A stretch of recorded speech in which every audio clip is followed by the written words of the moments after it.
Allez, aujourd'hui ou ce soir, on se retrouve pour la configuration Wi-Fi, c'est-à-dire la connexion entre la caméra et notre téléphone.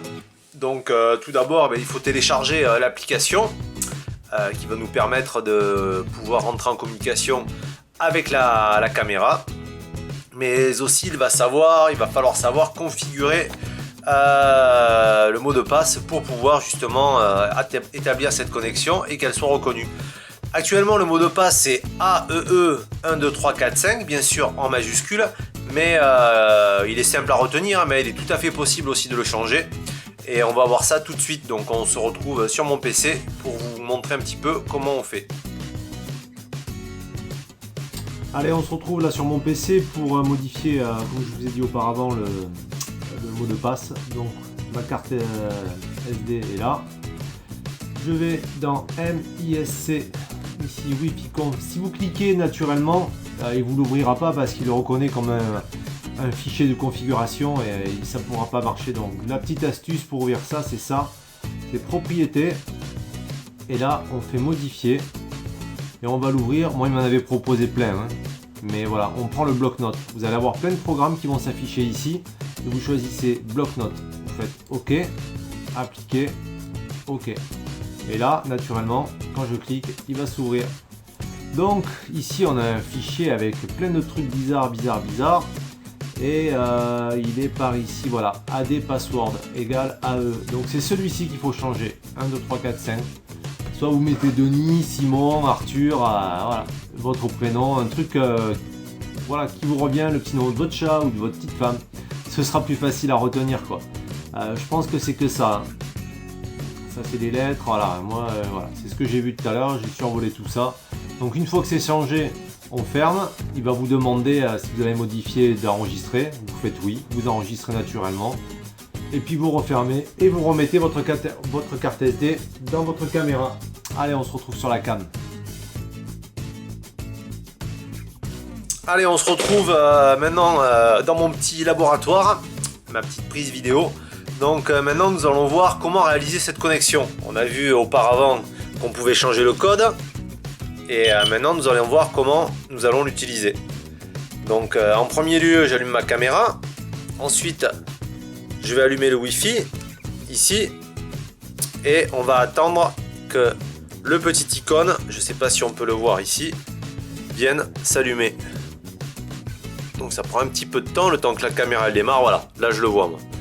Donc il est juste devant, je ne sais pas si vous le voyez, là comme ceci peut-être, voilà. Une fois qu'il est branché, il faut prendre son petit téléphone, voilà, on va l'allumer. Ok, allez, un petit déverrouillage classique, je viens ici et je vais dans ma configuration. Donc je vais couper mes connexions de données pour pas déranger le signal et activer mon Wi-Fi. Donc ici j'ai un signal très fort parce que j'ai ma Freebox qui est juste à côté et qui en fait prend le dessus sur la connexion de la AE. Donc pour la connecter on fait ici et normalement, bon moi je l'ai déjà configuré, mais normalement il va vous demander de rentrer le code. Donc pensez bien à le mettre en majuscule pour le rentrer. Donc actuellement je suis connecté et ensuite je vais aller le chercher, il est juste ici, AE. Une fois qu'on est ouvert, on lance le truc et voilà, et là on arrive sur l'interface. Donc sur cette interface, il n'y a pas grand chose de sorcier. On va déjà couper le son. Hop, c'est ici. Voilà, parce qu'en fait quand on parle, la caméra prend le son et elle nous le renvoie. En fait elle renvoie l'image et le son. Donc si on veut pas avoir d'interférence et d'effet de renvoi et d'écho, voilà, il faut couper le son. Donc on a 4 petits boutons à l'avant. Vous voyez, réessayer. Ça me le fait souvent, mais ça me le fait pas à l'extérieur, quoi. Ça le fait quand je suis chez moi parce que voilà, il y a la Freebox. La vidéo. Donc ici on va choisir les modes de fonction que l'on veut. Vidéo, chrono, prise rapide. Et ici le mode lecture, c'est-à-dire que ici on va pouvoir aller chercher dans la caméra et télécharger ce qu'on a enregistré. Donc en fait c'est ici qu'on va choisir qu'est-ce qu'on veut faire une fois qu'on va aller dans la fonction qui va nous permettre de voir la vidéo. C'est-à-dire Là j'ai choisi la vidéo. Et là on voit que j'ai l'icône en bas qui représente la vidéo. Donc là je vais pouvoir lancer une vidéo.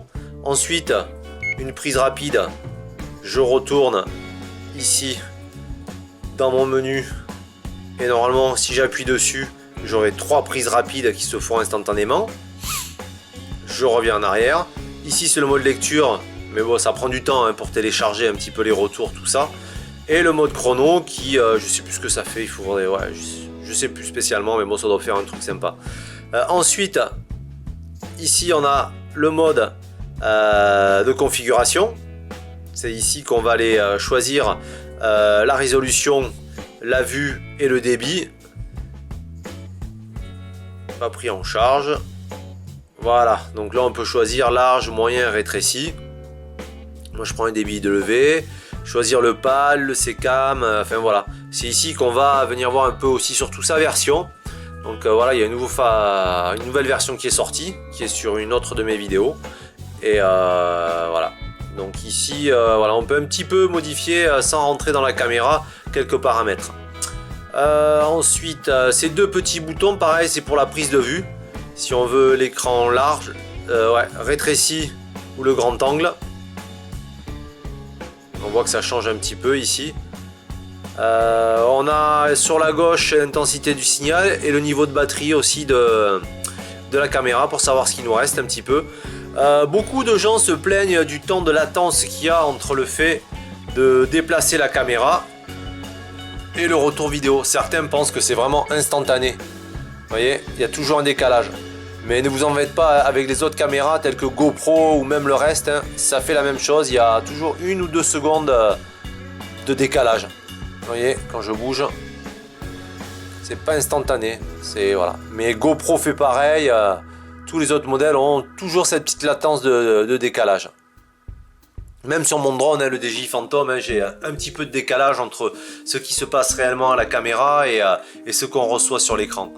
Donc voilà, c'était juste quelques petits trucs et astuces pour vous montrer. Ben voilà, cette configuration fonctionne très bien, mais moi je préfère utiliser la télécommande hein, parce que le retour image, on n'a pas spécialement besoin, à moins qu'on la mette sur un trépied et qu'on ait vraiment envie d'éviter de consommer avec l'écran. Le truc important aussi à savoir, c'est que si vous mettez l'écran de sur votre cam et si vous activez le Wi-Fi, la durée de vie de la batterie elle est divisée par 2 quoi, hein. Au lieu de filmer 1h30 voire 2, vous allez filmer 30 minutes ou 45 minutes hein.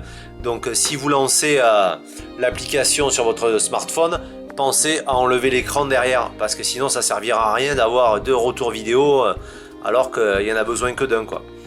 Donc voilà, c'était juste quelques petits trucs et astuces hein, sur cette petite fonction Wi-Fi. J'espère que ce petit tuto vous a plu et puis on se retrouve pour de nouvelles vidéos.